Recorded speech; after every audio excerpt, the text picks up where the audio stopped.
Marco Novo is an Italian watercolor artist and an IT analyst by day. Jobs from opposite side of the spectrum, but Marco has never been one to go with a single path of creativity. From graffiti art to being fascinated with manga, his eyes are now drawn to the mundane life of the desert along with the vibrant and rich culture of Moroccan lifestyle. In this episode, Marco shared how to break away from the classical style of painting, a color exercise as a step to simplify the process, how to paint a scene using limited palette, how to convey a sense of place without too many details, and creating shapes and contrast using negative space. If you want to be part of the conversation, then send in your questions and topics you want us to cover to hello@etcherlab.com. Hey, this is Jessie, and I'm an artist and studio host for Etcher Lab. We believe in your power to create, so we invited artists from all around the globe to inspire you to keep on creating. So join us in this journey and let's celebrate creativity. This is Make More Art, the podcast. My journey as a watercolor artist starts, I think, 6 or 7 years ago. And before I started as a watercolor artist, I was a lot of different things as an artist because I love to go through a medium from a medium to another medium. So it's very strange that I started painting as a writer, as a graffiti artist. So without paper, without brushes, but with spray cans and so on. And in the same time, during my high school or during the college, the university period, I love to try to join, to merge an approach based on what I saw in New York City walls, all the graffiti art artists, and what I saw in the museums. I was lucky to saw in my life, in my travels, because I have to say that I love a lot traveling, and so I started to think a way to join, to merge these two different worlds of art. And I think that using imagination and also the inspiration based on Japanese artists, manga Japanese artists, because I have to say that I think the merge, the union between writing art and so graffiti art and classical painter, say Turner or Picasso, it can be merged and simplified in what modern contemporary manga artists has done in these years. So I can speak about my favorite artist as a manga artist, that is Hirohiko Araki. His famous manga is JoJo Bizarre Adventures, and starting from that inspiration, my eyes opened to a new world. So I'm a computer programmer, an analyst, and so on. But I think that if you can start from your work, from your passion, from your normal life, and just be different, using what you love in another way, as I love painting in this case, is the biggest life ambition. So during the day, I am all the time in front of a computer, and then I can during a lunch pause in this time, for example, I can take a paper and paint with analog brush strokes. So no PC, no computer, and a lot of brush strokes, colors, analog. No more digital. Thank you, Marco. What's interesting as well for our listeners who are tuned in to this podcast, you're based in Italy, which is a country rich in culture and art. Almost a lot of the famous artists, creatives came from Italy. But Yeah. interestingly, though, your style and your subjects that you paint now, you totally step out of that. You totally branched out and fell in love with Japanese art, which is Yeah. now you're incorporating into your style of painting. Several things that I picked up from what you shared earlier about your journey as an artist. So you just started 6 years ago. It's Yes. amazing because I thought you have been painting like from when you were a kid, but it all just started 6 years ago. 6 years ago is the date when I started using watercolor medium. Before I have to say, I have to say that my father was an ink artist, Oh, so he loved to paint using ink. This one is one of amazing. his painting. He loved large landscapes, natural landscapes, Italian landscapes, and he loved to paint to draw using just ink pens. Mhm. So very similar to Japanese style at that time. But his influence, I think, when I was young, I grew up looking at his His work. painting, at his Yes. large paintings. And so I was a painter, I think, when I was young, because I think I have to be as my father. Okay. So, okay, but studies, normal life, the need of a work, of a normal work, because, they think that artists work in Italy. The incredible thing is that an artist is not as is seen by the people, not in the good way that an artist is seen in another country. Really? Yeah, That's because surprising. we have no laws that regulates an artist. You have to be a normal worker, as you are a programmer, but you are an artist, so no way to have a different approach to the work life, because an artist can't work 8 hours a day in the Right. same day. The inspiration is a matter totally different from a normal work. That's true. So I have to study, I have to be a normal worker, office worker, but as I say before, I want to totally break this type of life. So when I can, I draw. During lessons in high school, I have a lot of drawing. During the teacher was speaking, I was drawing.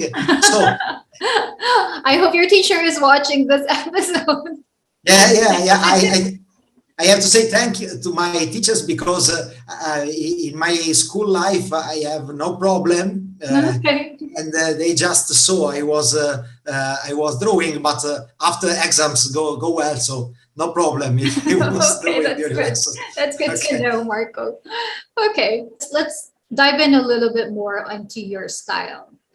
Has this always been the loose style that you started with, or has it changed through the years in that 6 years that you've been painting?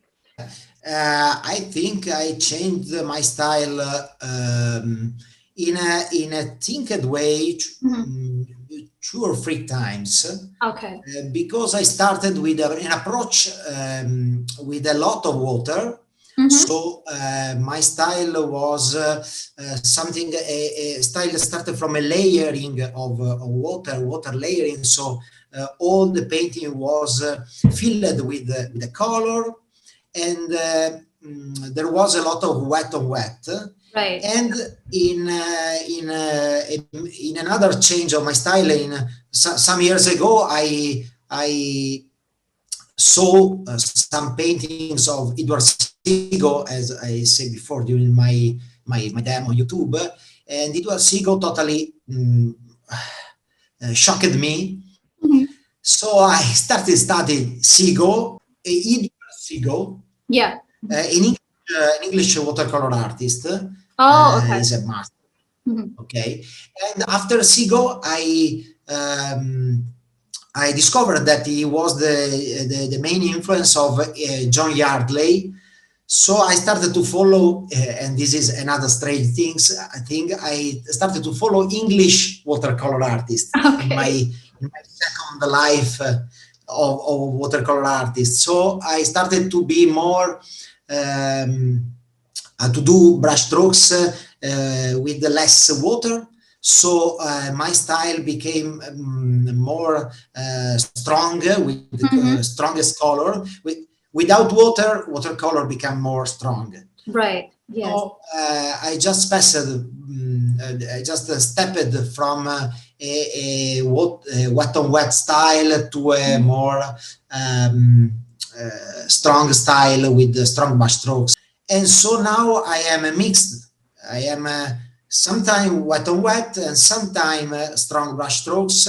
And I want to be loose as I can. I know it's difficult to be loose, but I am trying to be loose. So less details, more feeling, more atmosphere, more life, more people. I love people chatting, walking in my painting, so on, living a normal life. Okay.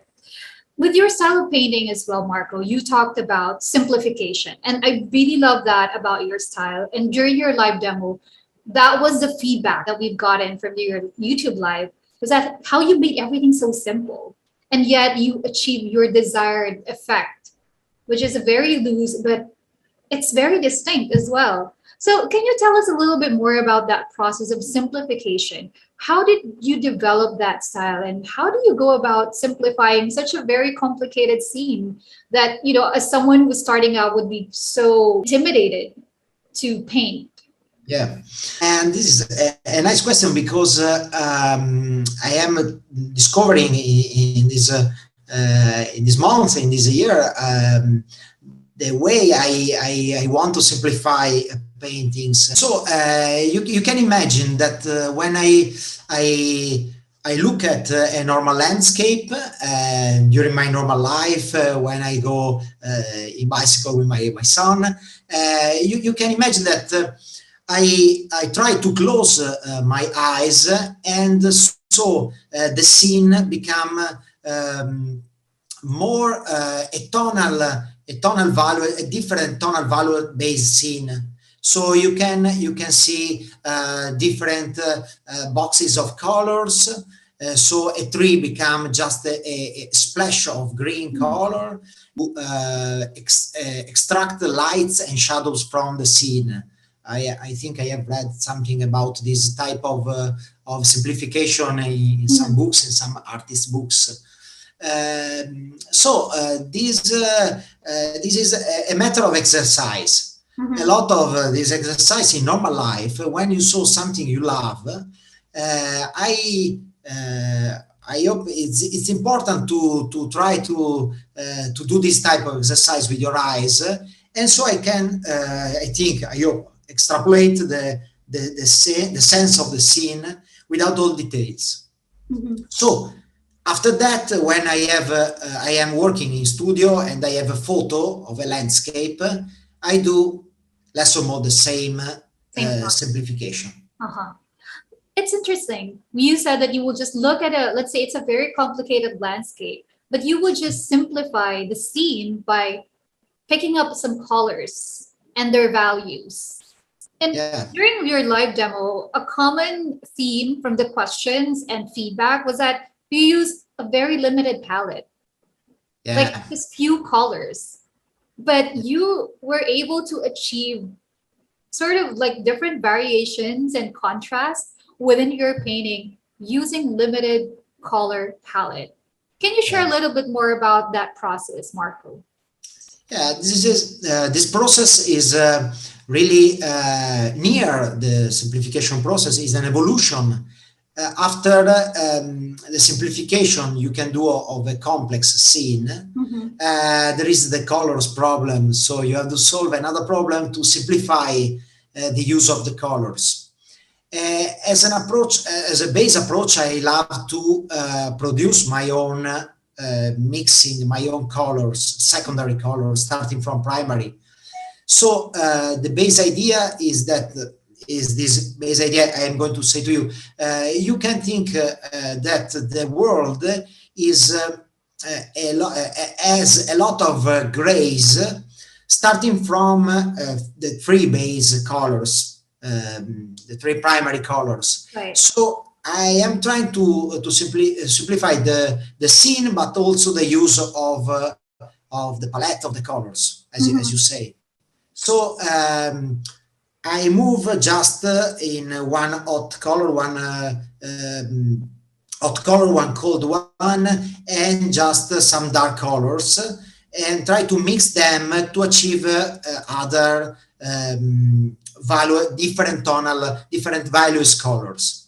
So as you can, as you have seen in my demo, in my YouTube demo, I just used, I think, four or five colors. Four, yeah. 4 or 5. But in the final paint, there were, I think, 20, 30 colors. Right.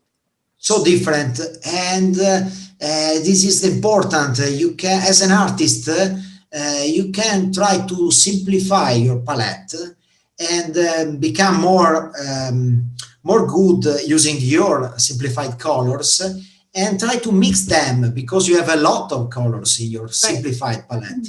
Like what you hear so far, Make More Art the podcast is made possible by listeners like you. So we would like to give a shout out to Lillian Oliveira from YouTube. She said, loved the podcast, and it was really nice to know more about the Etcher team. Bien Viajero said, loved this interview. I'm a huge fan of Alan. Make sure you never miss an episode by clicking the subscribe button now. Thank you for your support. Now back to the show. Amazing.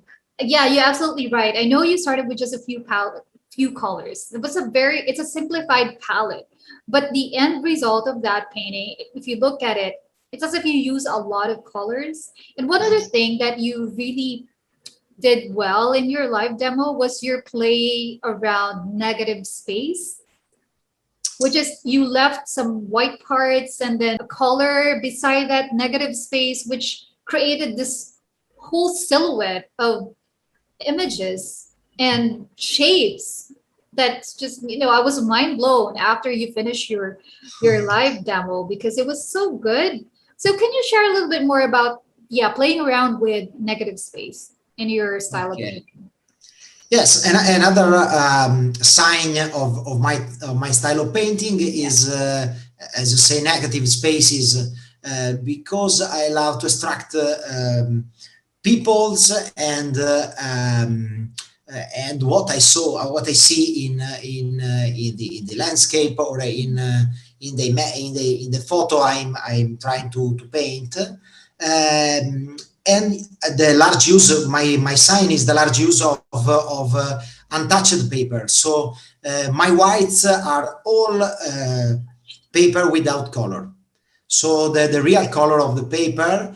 And this, I think, is very funny, because you can leave an half face without painting, and this half face is the part of the face touched by the sun a lot.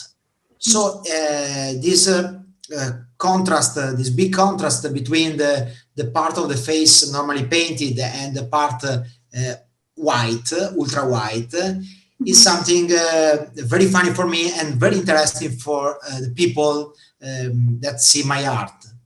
I want just to show you, if it's possible, another painting. This is one of my painting. I love interiors. Interiors a lot. As you can see, this window is white, ultra white. Is totally lived as the paper white, but this window give a lot of power, of sunny power to the scene. So I think this is a sign of my style of paint. It is very distinct, and that's what I really like about your style, because it's very distinct, and you can tell that it's Marco's work. I asked you this during your live demo, and your subjects are desert scenes.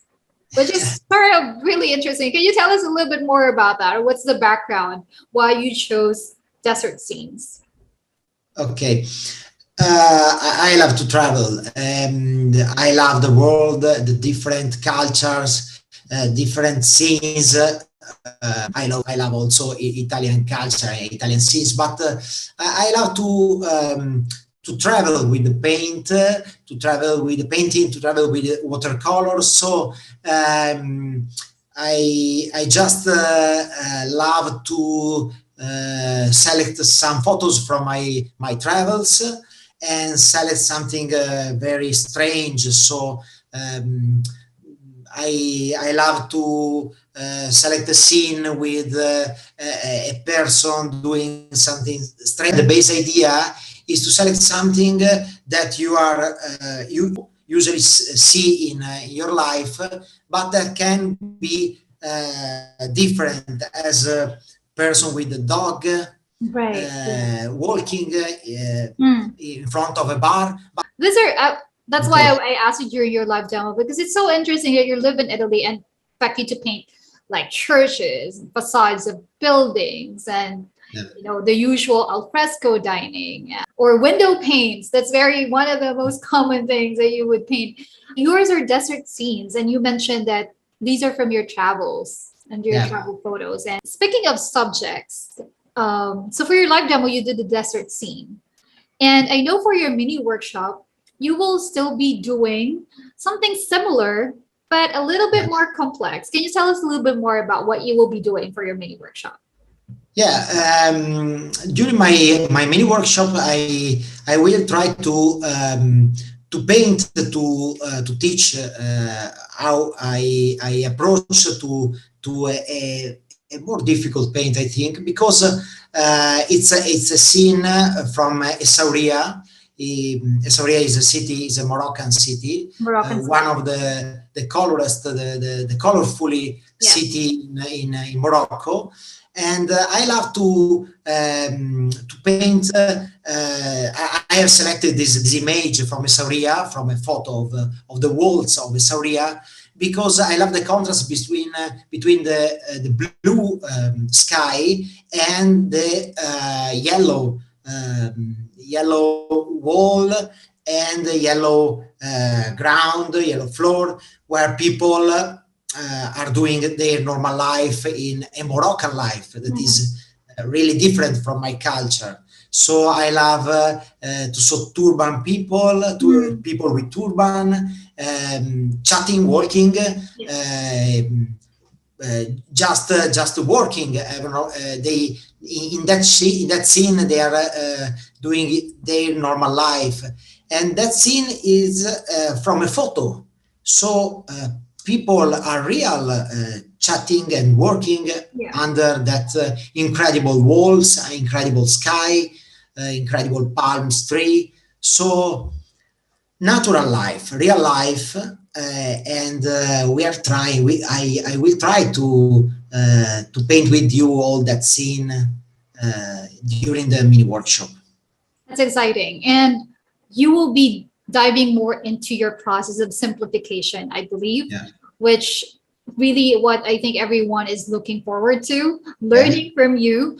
And Marco, it's been amazing chatting with you and learning about your process. And one thing that's interesting that I also learned about you is you have this community. It's called the Onda Creative, which is a communion of intent and an explosion of ideas. And just looking at that, I was just reminded of the journey, your journey as an artist, when you explore different mediums and different styles, but you really stepped out of what's expected and totally branched out and explore different mediums, different subjects, different styles. And then now you're making it super simple for everybody through the process of simplification. So for someone who's listening right now, because a normal probably pain points or fear of someone who would want to start with art is that I don't know what to paint, or I'm so scared to even attempt to paint anything because it's complicated. You being your advocacy is to simplify things for now that you're teaching. What would be a golden nugget that you can share with our audience as a takeaway from this episode, Marco? Okay, I think my golden nugget can be try to in the first time you have not to be scared by what you see and by the white paper. So if you're scared by the white paper, I can just suggest to pick a pencil and do a sign, a big sign in white paper with a pencil.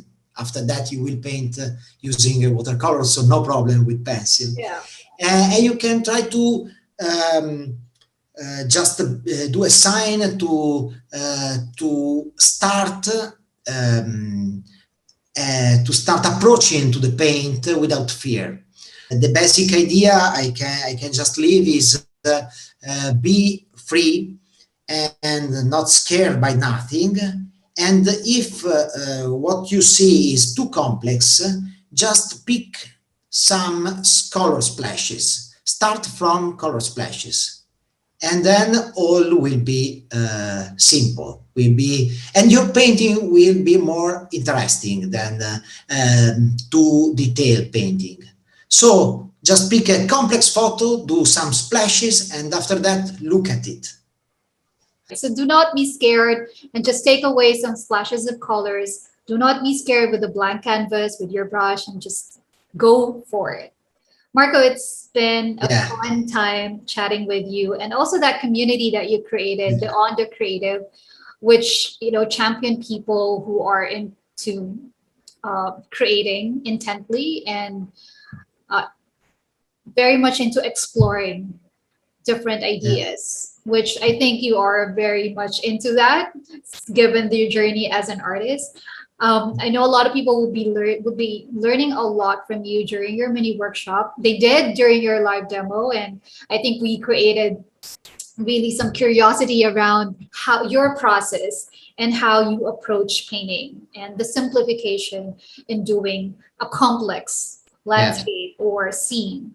So Marco, thank you again for being on Make More Art. I look forward hosting your workshop on the 30th of September at 10 a.m. Eastern time. So if you are listening to this episode, do watch out for that, because as you have heard, you will be learning a lot from Marco, and his style is very distinct. And you know, the play with colors and also that simplification. I think that's exactly what we need right now, especially if you're starting out. And have fun a lot with watercolor. Yes, have fun. Marco, thank you so much for being part of the show, and I look forward to hosting your workshop. Thank you. Thank you. Bye-bye, Jessie. Bye. I hope that you enjoyed that episode with Marco, and it got you thinking about how simple it is to start making art. That you have the power to pick up a brush and start painting. So I'm curious, what do you think of this episode? Do let us know by leaving a comment through the blog post associated with this podcast at etcherlab.com/Marco. Want to know what goes behind the scenes here at Etcher? We heard ya. We are lifting the curtain and giving you VIP access to do just that. Get to know who does what here at Etcher Lab. Joining me for today's Etcher Community Spotlight is Ria, and she is our marketing officer within Etcher. And I let her talk about what she does within Etcher. So without further ado, please welcome to Make More Art, Rian. Hi guys, I'm Rian, and like what Jessie mentioned, I am a marketing officer for Etcher. So what I do is I handle a few of our social media platforms. So right now I'm working on our Pinterest, and I also work together with our co-founder to make Etcher more known on Google. So when we're working on a few technical SEO stuff, kind of boring, but yeah, it'll make Etcher more known to more people. So yeah. I don't know a lot about SEO. That is something that's foreign to me. I mean, I know that is sort of like the main thing in social media right now in marketing. And so you have a pretty big role in making Etcher known within the social media platforms. And I think you're doing an amazing job. So Rian, I'm interested to know how you started with Etcher, because I know you do full time. Yeah, I do full time, and I started recently around March. So Oh. I used to bake full time, and then I came Mhm. across this job post from Gabby, our HR, Right. and then I tried applying for the marketing role since I'm very interested in learning more about marketing. Mhm. And then now I'm here, and I have to say I have learned a lot. Though in my short stay in HR, I have learned a lot here. That's great. We're both hired in the same year around the pandemic time. Yeah. It's been great. It So, what do you love most about marketing? You said earlier it's pretty boring. I don't think it is because you're doing a lot of stuff. You're across all of our platforms, and you're making Etcher known as a brand. Yeah. So what I really enjoyed about marketing was engaging with our community, because I did a lot of community management before given the SEO tasks. Yes. So it was so nice seeing our community interacting with each other, encouraging each other, and sharing their art. It's also really I got to a point where when I wanted to start painting because seeing their work is so inspiring.